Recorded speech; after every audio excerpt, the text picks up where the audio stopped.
It looks like a zombie llama. Alright, this is gonna catch you guys up a little bit. Wait for me! Wait for me!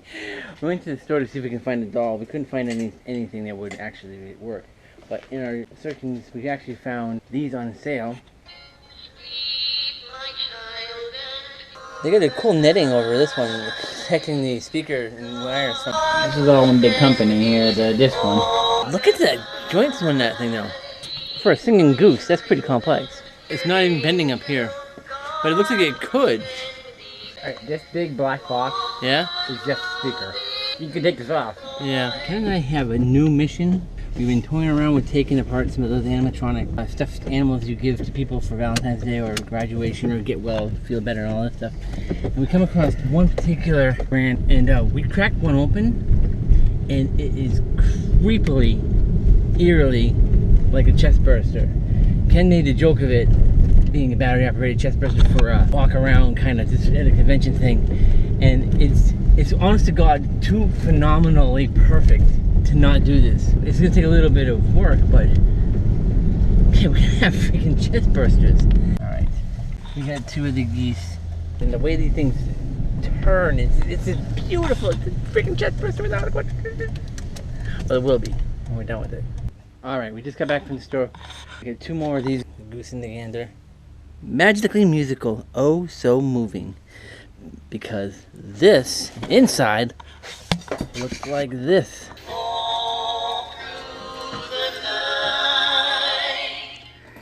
I started the hot glue design and I was able to fix the mouth. So now, this is without the top jaw even glued. This is how well this is working. Yeah, so this is already an improvement. Alright, I got a space cut out on the top and bottom for the teeth. I'm just gonna use these guys, cut these off, paint them, glue them right to the bottom jaw, fixate it right on here. That way I don't have to mess around with a whole bunch of poking and gluing and stuff, and it'll be straight and be faster and be better. Okay, this may be a little hard to see, but the entire bottom jaw is coated in hot glue, and it is the correct shape. It's getting a little heavy, but the fact that this is one piece and we're actually gonna have glue the teeth into it will make it worthwhile. Alright, I got 12 little points of toothpicks glued into place. It didn't take a whole lot of time. It didn't look like much, but when you put it on this guy, oh yeah, I cannot wait to see those teeth move. Alright, here we go. We got the top jaw. We got some xenomorph dental work here. I'm actually going to paint this before I glue this in here because silver is a bitch of a color to work with, and when you get silver on something, it never comes off. So I'm going to do those teeth. I'm going to masking tape up the rest of it, and then I'm going to glue this in because I'm actually kind of proud of this and I want to see how this is going to work. We're going to do our xenomorph paint job here. I'm actually going to hit the inside of the mouth with some black because black is the ultimate shadow color. I'm going to let that all dry. A little bit concerned about the mechanics of that. I think I was able to avoid all of it though. Nope. It ate the stick. Now for the teeth. I'm going to hit them with black first, just to get into all the crevices that we won't be able to get to once it's done. French eye. Silver. I found the solution to keeping his mouth open. Spring. These are drying. I am actually using a toothpick to clean out between the teeth of the alien. Oh yeah, it's that sick. Alright, I had a bit of a panic attack because while the top jaw is now hot glued and duct taped to itself, the bottom jaw was left unattended and it actually popped. The bottom jaw and that foam connection are not connected to the plastic inside there.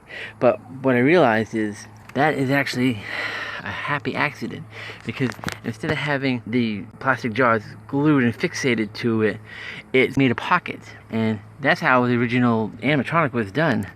And I see why, because without it being connected, the dynamics of that mouth is infinitely better. I am gonna fix that though. I'm gonna connect it there, and it'll just be all the more like a hand in a hand puppet. Had I known that about the jaw, though, I could have saved myself a lot of time. But making the next one, I'll be able to forego that step of trying to connect all that permanently and making little pockets for the top and bottom jaw. And it's starting to take a great shape. Look at that. And it's still really light. We're gonna be able to strap this right to the chest. Absolutely freaking hilarious. I was able to find some beads finally. I strung them on the pipe cleaner, and they're embedded more than you can tell into the hot glue. And I like a great bumpy design. I was gonna do the same thing over here. I have the vein chest pattern glued in there, and now I am definitely going to put some arms on this guy, and maybe even paint him up, because there really isn't a whole lot more I can do to this guy, because they're such a simple design to begin with. Little alien appendage arms here. I've got one arm cooling off, is in place. I'm gonna give a little bit of dimension to the arm, a little bit of space. This is excellent because the silhouette is still there, you know, from the side profile, but from the front, it's got a little bit of an extra appendage. Yes, that is sick. Look at that thing.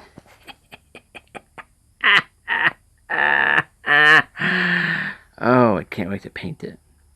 Here's the moment of truth. There it is. The Chestburster lives.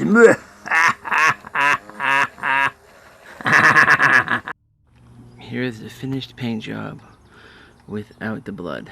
And his teeth are still covered. 1 second.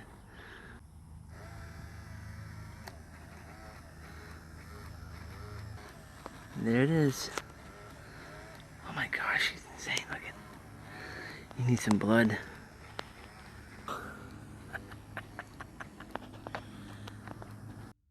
Okay, we got the before.